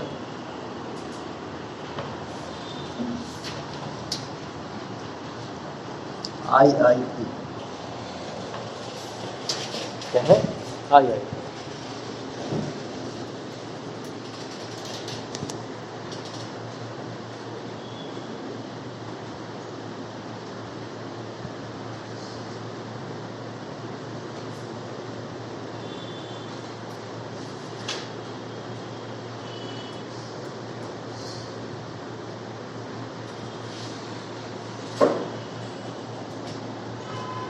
ठीक है, इंडियन इंडस्ट्रियल प्रोडक्शन IIP, अगर हम लोग इसकी बात करें तो ये IIP भी वन ऑफ द फैक्टर है जिसके अंदर हम लोग जो मैन्युफैक्चरिंग इंडस्ट्री है, खास करके हमारा सेकेंडरी सेक्टर है, उस सेकेंडरी सेक्टर के ऊपर हम लोग फोकस करते हैं। ठीक है, सेकेंडरी सेक्टर के अंदर जो मैन्युफैक्चरिंग सेक्टर है हमारा, उस मैन्युफैक्चरिंग सेक्टर के ऊपर हम लोग फोकस करते हैं, वो है IIP हमारा। ठीक है, तो इसके अंदर होता क्या है, बोल रहा है falling industrial production, industrial production fall हो रहा है, और ये बोला गया है कि पिछले साल के मुकाबले इस साल अगर देखा जाए तो ये श्रिंक हुआ है कितना, 0.8%। इसमें गिरावट कितनी आई है, 0.8% की गिरावट आई है इस साल। मतलब जो चीज़ें पहले प्रोड्यूस हुआ करती थी उस हिसाब से अगर हम देखें तो प्रोडक्शन में 0.8% की कमी आई है। ठीक है,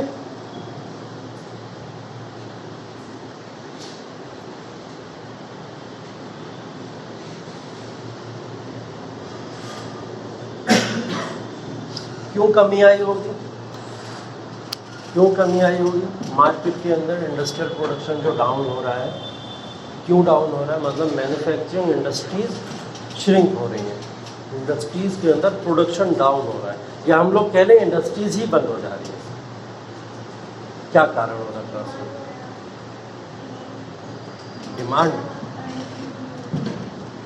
डिमांड में क्या होगा? डिमांड कम हो जाएगी। अच्छा, डिमांड कम क्यों होगी?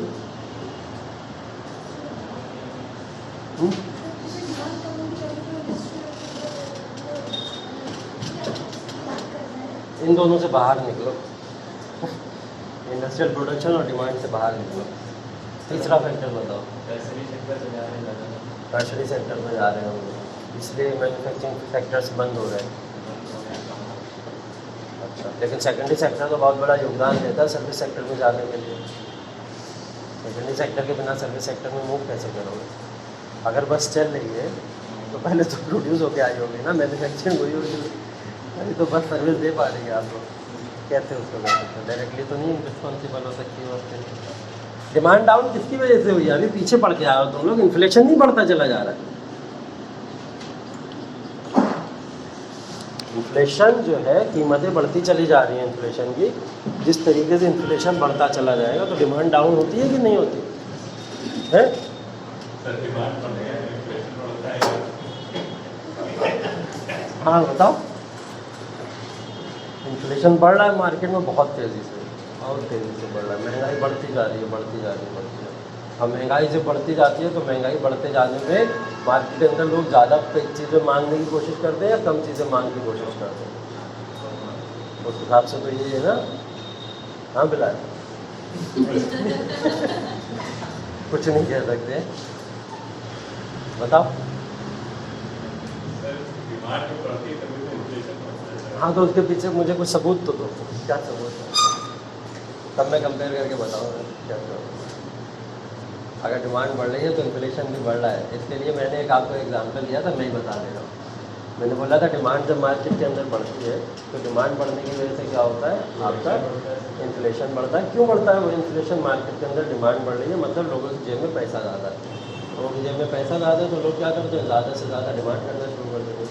हमारे पास तो पैसे ज़्यादा है, हमको और ज़्यादा चीज़ें चाहिए। जब वो और चीज़ों के लिए जाते हैं तो क्या होता है? मार्केट के अंदर एक जैसे मिठाई वाले का एग्जाम्पल दिया था मैंने वहाँ पर, ठीक है।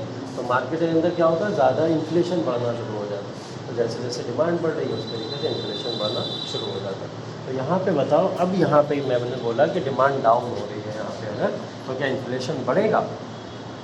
नॉर्मल कंडीशन तो वही है जो मैंने बात करी, नॉर्मल कंडीशन तो वही है। यहाँ पे क्या होगा? इधर से देखें इन्फ्लेशन बढ़ेगी, डिमांड कम हो जाएगी, डिमांड कम हो जाएगी। मतलब सर आपका सीधा हाथ मेरा सीधा हाथ है, किधर है वैसा वाला कर। देखो ये कोई है मैन्युफैक्चरिंग इंडस्ट्री, यहाँ पे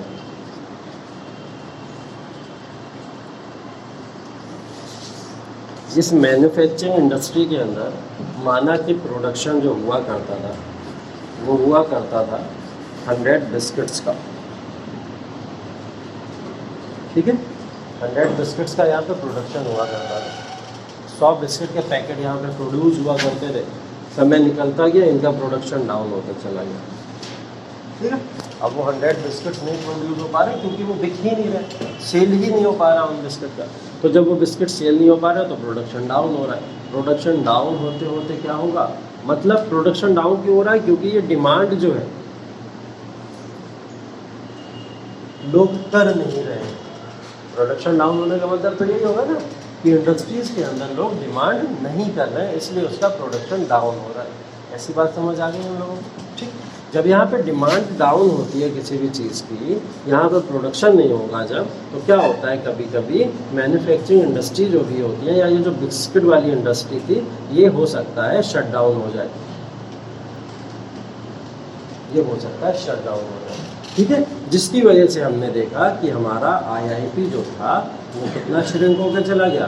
0.8%। मतलब या तो पुरानी इंडस्ट्रीज़ कुछ बंद हो गई थी या पुरानी इंडस्ट्रीज़ के अंदर बहुत भारी गिरावट देखने को मिली, जिसकी वजह से ये मैन्युफैक्चरिंग इंडस्ट्री की साइकिल यहाँ पर जाके कम्प्लीट हुई, 0.8% का श्रिंक हुआ, ठीक। इसको महंगाई से कैसे कनेक्ट कर रहा हो? फिर महंगाई से कैसे कनेक्ट कर रहा हो? लोगों ने 100 बिस्किट की डिमांड करना बंद क्यों कर दी?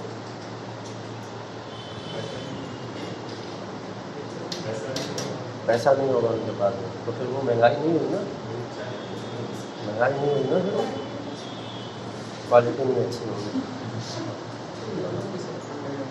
है क्या? वो मन नहीं है वो वाला बिस्किट खाने, दूसरा बिस्किट खाएंगे हम, है। अच्छा देखो डिमांड डाउन होने का मतलब सिर्फ और सिर्फ सिंगल फैक्टर नहीं होता कि इन्फ्लेशन ही बढ़ेगा तभी डिमांड कम होगी, ठीक है, मैंने आपको बताया था। एग्जैक्टली यहाँ पे देखो इन्फ्लेशन ये जो बढ़ने की बात मैं कर रहा हूँ, यहाँ पे इन्फ्लेशन बढ़ने वाली बात आप करो ही मत, रखो ही मत इन्फ्लेशन रखो ही मत, हटा दो इन्फ्लेशन। डिमांड अगर किसी भी चीज़ की यहाँ पे रिड्यूस होती है तो उसके पीछे सिर्फ कारण इन्फ्लेशन ही थोड़ी होता है, मल्टीपल फैक्टर्स हैं डिमांड रिड्यूस होने के। मल्टीपल फैक्टर्स में ये हो सकता है कि ये जिस इंडस्ट्री को जहाँ से फंड आया करता था वो फंड आना बंद हो गया, शायद हो सकता है इसके प्रोडक्शन में वो फंड इसको नहीं मिल पा रहा है तो ये फंड की वजह से डाउन हुआ हो सकता है कोई बहुत मेजर क्राइसिस हो गई हो उनकी फैमिली में, घर में, जिसकी वजह से इन्होंने क्या करा हो, उस प्रोडक्शन को बंद कर दिया। हो सकता है इंपोर्ट ना कर पा रहे हो, वो सब चीज़ें जिसकी वजह से हमने हाँ फ्यूल क्राइसिस भी कह सकते हो आप, फ्यूल क्राइसिस है तो जिसकी वजह से इंडस्ट्रीज हमारी डाउन भी हो सकती है। इस वाले से अगर आपको इसको कनेक्ट करना तो फ्यूल क्राइसिस भी कह सकते हो कि उसके अंदर अपलिफ्टमेंट हो रहा है जिसकी वजह से डाउन हो जा रही है, ठीक। तो मल्टीपल फैक्टर से डिमांड को रिड्यूस होने के सिर्फ इन्फ्लेशन को जिम्मेदार नहीं ठहराया जा सकता, ठीक है। मेजर ऑफ द फैक्टर्स हैं कि डिमांड जिससे रिड्यूस होती चली जाती है और उस डिमांड के रिडक्शन की वजह से हमको प्रोडक्शन भी कम देखने को मिलता है और मैन्युफैक्चरिंग इंडस्ट्रीज उसकी वजह से कभी कभी शट डाउन हो जाती हैं, कभी बंद हो जाती हैं, जिसकी वजह से देखते हैं हम लोग एक ब्रेक है जो 0.8% पे जाके पहुँच गया, ठीक। डायरेक्टली कनेक्ट इससे लेकर चलिए, इस बात से कनेक्ट करिए। यहाँ पे मैंने इन्फ्लेशन रेट जो लिखा हुआ था आपको सिर्फ कंफ्यूज करने के लिए लिखा हुआ है कि आप लोग इन्फ्लेशन से कितना कनेक्ट कर पा रहे हो, नहीं कर पा रहे, ठीक है। तो फिलहाल इसमें कामयाब हो गए, फिलहाल कनेक्ट कर ले गए, ठीक है। बाकी और लोग सोचो क्यों नहीं कनेक्ट कर पाए अभी तुम लोग, ठीक। कनेक्ट करो इन चीज़ों को, डिमांड सप्लाई इन्फ्लेशन ये सब चीज़ें तो हम लोग पढ़ ही लिए ना, सब तो समझ आ गया ना। और एक रिलेशन सिंपल सा बता ही दिया मैंने कि डिमांड रिड्यूस हो रही है, इन्फ्लेशन कम हो रहा है इसकी वजह से। तो वो सिंपल सा फार्मूला याद रखो, फार्मूला याद रखोगे तमाम चीज़ें खुद समझ आ जाएंगी आपको, ठीक है। तो मेजर फैक्टर क्या है इसके पीछे, रिड्यूस होने के पीछे ये तमाम फैक्टर्स हैं। अब इन सब फैक्टर्स के अंदर आप लोग मैन्युफैक्चरिंग इंडस्ट्रीज या सेकेंडरी सेक्टर, अगर ये आपसे पूछा जाए क्वेश्चन लिखने के लिए या कुछ भी ऐसा आ जाए इससे रिलेटेड, तो आप लोग बता देना कि सेकेंडरी सेक्टर में बेसिकली कौन कौन से आते हैं। जैसे माइनिंग आता है, पता नहीं माइनिंग आता है, माइनिंग सेकेंडरी में आता है, प्राइमरी में आता है,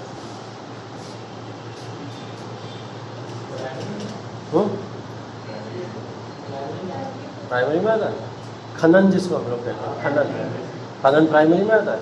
खनन माइनिंग जो सेक्टर होता है प्राइमरी सेक्टर में आता है, लेकिन जब खनन के लिए वहाँ पे क्या लगाया जाए, मशीनों को लगा के, और मशीनों को लगा के जब प्रोड्यूस करा जाता है कोई तो वो सेकेंडरी सेक्टर भी बन जाता है। तो माइनिंग का पार्ट ऑफ वो प्राइमरी सेक्टर का लास्ट पार्ट है और सेकेंडरी सेक्टर का इनिशियल पार्ट होता है, ठीक है। तो माइनिंग वाले सेक्टर का यहाँ पे एग्जांपल ले सकते हो कि माइनिंग सेक्टर के अंदर हम लोग देख रहे हैं लगातार क्या हो रहा है, डिमांड इसका रिड्यूस होता चला जा रहा है, ठीक है। ये रिड्यूस होता चला जा रहा है, रिडक्शन हो रहा है माइनिंग के अंदर, जिसकी वजह से ये प्रॉब्लम हो रही है। हम लोग देख रहे हैं बहुत सारी प्रोडक्ट, जैसे मैंने बिस्किट का एग्जांपल दिया, बिस्किट के अलावा हम लोग देख रहे हैं बहुत सारी प्रोडक्शन कंपनीज़ हैं। जैसे कोई पहले कोई सोप बनाया करता था, मान लिया हमने, कोई क्रीम बनाया करता था, ठीक है। इनके बदले में मार्केट के अंदर दूसरी आ गई, कंपटीशन आ गया है मार्केट के अंदर, वो इनसे बेटर दे रही है, ठीक है। एक क्रीम लगा के पूरा इंसान क्या हो जा रहा है, गोरा हुआ चला जा रहा है, ठीक है। और एक पहले वाली क्रीम लगाता था उससे खासा फर्क नहीं पड़ता था। पहले फेयर एंड लवली आती थी, उसके ऊपर वो भी बना के दे दिया था उन्होंने स्केल, ये आप एक बार लगाओगे तो इतने गोरे, 2 बार लगाओगे तो इतने गोरे, मतलब लगाते रहोगे तो आपसे ज़्यादा गोरा दुनिया में कोई नहीं, ठीक है। तो वो थी फेयर एंड लवली जैसे एग्जाम्पल उसके अंदर दिया करते हैं। और फेयर एंड लवली के बाद में फिर पॉन्ड्स ऑन जैसी क्रीमें आ गई, लोगों को पता लग गया फेयर एंड लवली झूठ बोल रही है। एक बार किसी ने क्लेम कर दिया था उसके ऊपर, ठीक है, क्लेम करके कोर्ट में केस चला गया, बोले कि फेयर एंड लवली इस तरीके के काम कर रही है, मतलब काला होना क्या बुरी बात है, ये तो इस चीज़ को दर्शा रहा है कि काला होना बुरी बात है, कि नहीं काले से जल्दी गोरे हो जाओ, ठीक है, इस चीज़ को दर्शा रहा है। तो ये जहाँ पे इस चीज़ की बात है तो फेयर एंड लवली ने क्या करा, इस चीज़ को फिर विड्रॉ किया था, अपनी बात को विड्रॉ किया था उसने, ठीक है। अब वो फेयर एंड लवली से ब्लैक एंड लवली तो कर नहीं सकता था नाम, ठीक है, इसलिए उसने नाम तो चेंज नहीं करा अपना, लेकिन उसने बोला कि नहीं हम प्रमोट नहीं करते इन सब चीज़ों को ब्लैक कलर के अंदर। अब उसने एक शेडेड कलर वाली क्रीम निकाली है, ठीक है, जिसके अंदर आपका कलर जैसा है वैसा रहेगा, बस चेहरे को चमक आ जाएगी, ठीक है। हाँ, तो ये ज़्यादा अच्छा है मेरे ख्याल में। नेचुरल कलर को थोड़ी आप चेंज कर सकते हैं कलर, यहाँ चले जाओगे अफ्रीका वाले अगर लेके बैठ जाए फेयर एंड लवली, ठीक है, तो ज़िंदगी भर लगाते रहेंगे बेचारे, क्योंकि प्रॉब्लम ये नहीं है, प्रॉब्लम है क्लाइमेटिक कंडीशन। और क्लाइमेटिक कंडीशन की वजह से जो नेचुरल चीज़ है आप उसको चेंज कैसे कर सकते हो? नहीं कर सकते हो ना, बिल्कुल नहीं कर सकते। तो यही वही वाली बात है। इसीलिए यहाँ पे क्या होता है, कंपटीशन होता है। कंपटीशन की वजह से प्रोडक्शन कंपनीज जो होती हैं वहाँ सोप हो गया, क्रीम हो गया या तमाम ऐसी चीज़ों का लगातार हमको दिखने को मिलता रहता है कि कई सारी प्रोडक्शन कंपनीज बंद हो जाती है और नई आके शुरू हो जाती हैं उनके बदले में। ये कंपटीशन की वजह से भी होता है। तो यहाँ पे इन सारे एग्जाम्पल्स को आप मेंशन कर सकते हैं, ठीक है। ड्यूरेबल गुड्स कौन सी होती हैं? ड्यूरेबल गुड्स कौन सी होती हैं? अगर मैं पूछूं आपसे ड्यूरेबल और नॉन ड्यूरेबल गुड्स किसको कहा जाता है? सर जो ज़्यादा डिमांड में हो कम डिमांड में होता है? नहीं, टाइम पीरियड से लेकर टाइम पीरियड से लेना देना है। जैसे कुछ टाइम के लिए जो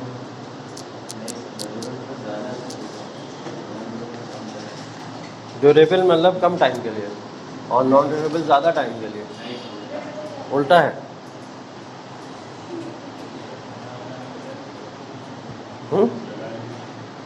ड्यूरेबल और नॉन ड्यूरेबल गुड्स कौन सी होती हैं? ड्यूरेबल गुड्स वो होती हैं, वो सारी गुड्स को कहा जाता है जिन गुड्स के अंतर्गत या वो गुड्स जो जिनकी लाइफ लगभग 3 साल से ज़्यादा हो।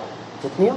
3 साल से ज़्यादा हो, मतलब वो बियर कर सके जितनी भी टूट फूट या जो भी चीज़ें होती हैं उसके अंदर, उनकी लाइफ टाइम या लाइफ स्पैन कितना होना चाहिए? लगभग 3 साल से ज़्यादा हो, ठीक है। मोबाइल फ़ोन हमारा ड्यूरेबल गुड्स का पार्ट है क्योंकि ये लगभग 3 साल चल जाता है खिंचा के जैसे तैसे, ड्यूरेबल गुड्स का वन ऑफ द पार्ट है, ठीक है। बहुत सारी ये कंस्ट्रक्शन इंस्ट्रक्शन ये सब ड्यूरेबल टाइप ऑफ गुड्स है। Non durable type of goods जिनकी लाइफ टाइम कम होती है या 3 साल से कम हो जाए, रिड्यूस होकर जो कम बचती है, जैसे एग्जाम्पल चाइना।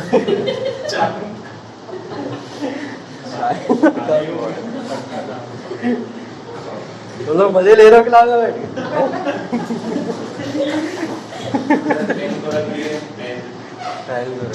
हाँ ठीक है, चलो।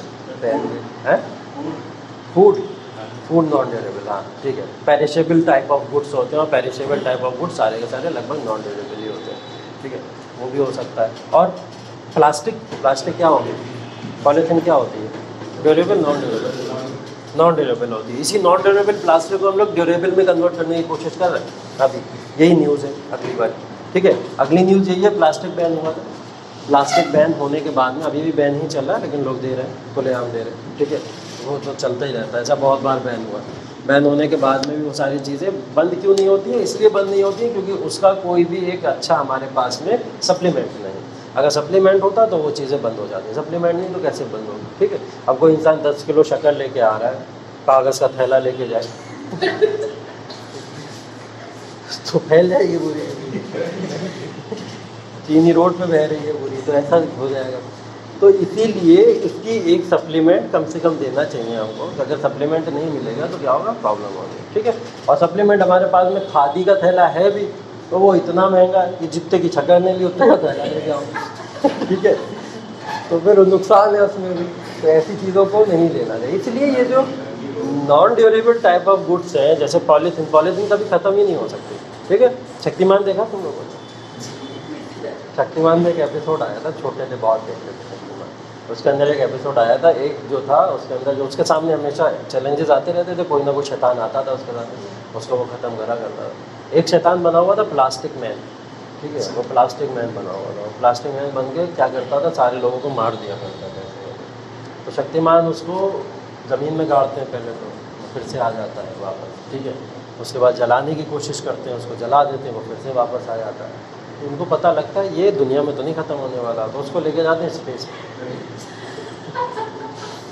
तो वो प्लास्टिक मैन को स्पेस पे लेके गए। स्पेस पे ले जाने के बाद में फिर वो क्या होता है, वहाँ की जो हीट या ऑक्सीजन वगैरह जो वहाँ पे होता नहीं है उस तरीके का, उसकी वजह से क्या होता है, वो डिस्ट्रैक्ट हो जाता है, ख़त्म हो जाता है। तो प्लास्टिक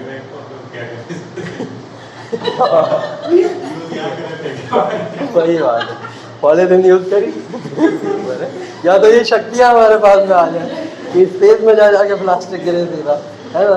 वो तो हो नहीं सकता, लेकिन वो शक्तिमान था, उसने पूरी दुनिया की थैलियाँ कलेक्ट करी और उस प्लास्टिक मैन पे चिपका दी, ठीक है, और सबको लेके चला गया। तो या तो कोई शक्तिमान आ जाए हमारे पास जो इन चीज़ों को ख़त्म कर पाए, ठीक है। हुआ पता क्या है इससे, ये तो सब चलो मजाक की बातें हो गई। हुआ एग्जैक्टली क्या है इससे कि जब प्लास्टिक बैन हुआ तो मार्केट के अंदर एक बहुत बड़ा डाउनफॉल हुआ, ठीक है। मार्केट में डाउनफॉल हुआ, सिर्फ प्लास्टिक इंडस्ट्रीज़ ही हमारे यहाँ पे, अगर सेकेंडरी सेक्टर ऑफ इकोनॉमी में देखा जाए मैन्युफैक्चरिंग इंडस्ट्री में, तो सिर्फ प्लास्टिक इंडस्ट्रीज़ ही हमारे यहाँ पे 0.2% का प्रोडक्शन में योगदान करती हैं इंडियन इकोनॉमी को। कितना? 0.2%। और 0.2% बहुत बड़ा है, छोटा मोटा नहीं होता है, ठीक है। कुछ इंडस्ट्री तो 0.001 ऐसे ऐसे करके करती हैं, ठीक है, ठीक। तो इस तरीके से 0.2% का प्रोडक्शन कौन करता था? प्लास्टिक इंडस्ट्रीज़ करते हैं।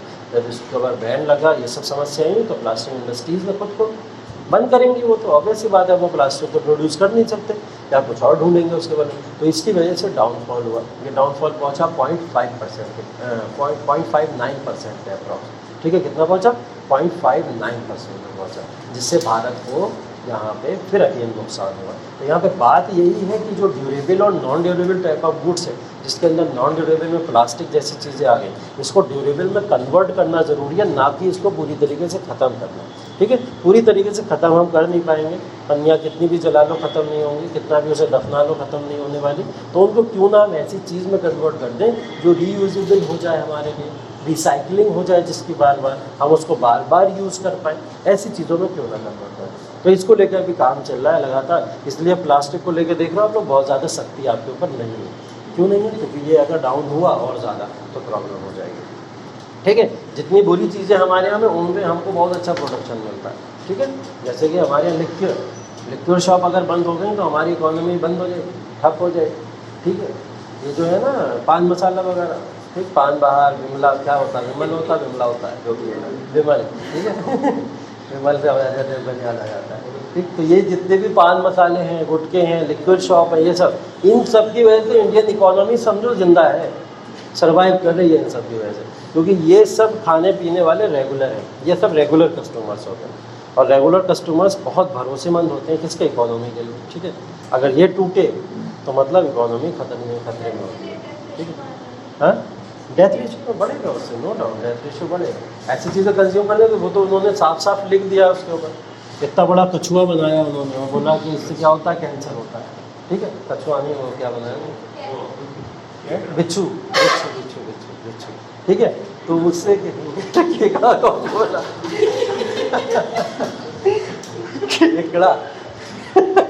केकड़े का क्या लेना देना कैंसर से? वो बिच्छू था, ठीक है। तो उससे बताया कि वो क्या होता है? उससे कैंसर होता है। अरे यार तुम लोग मजाक में ले रहे हैं, आज का पूरा क्लास तुम लोग ने मजाक बना दिया है। इकोनॉमी नहीं पढ़ रहे, ऐसा लग रहा है तुम लोग यहाँ पे स्टैंड अप कॉमेडी चल रही है। मतलब समझ आई ना तुम लोग को चीज़ें जो सब बताई, हंसी मजाक में नहीं आई हो, लेकिन आनी चाहिए चीज़ें। बेसिकली जो जितनी भी बातें हम लोगों ने यहाँ पे करी, 3 हमारे पास में इम्पॉर्टेंट अभी न्यूज़ थी रिसेंटली, बहुत बड़ी आगे आती रहेंगी, मैं आपको बताता रहूँगा जिस तरीके की न्यूज़ आएंगी। ये 3 बड़ी न्यूज़ थी, इनको अगर आप लोग ने समझ लिया, मतलब आपको इन्फ्लेशन चैप्टर बहुत अच्छे से समझ आ चुका है, ठीक है। तो इन्फ्लेशन को अच्छे से समझ लिया। ये IIP प्रोडक्शन ज़रूर याद रखिएगा।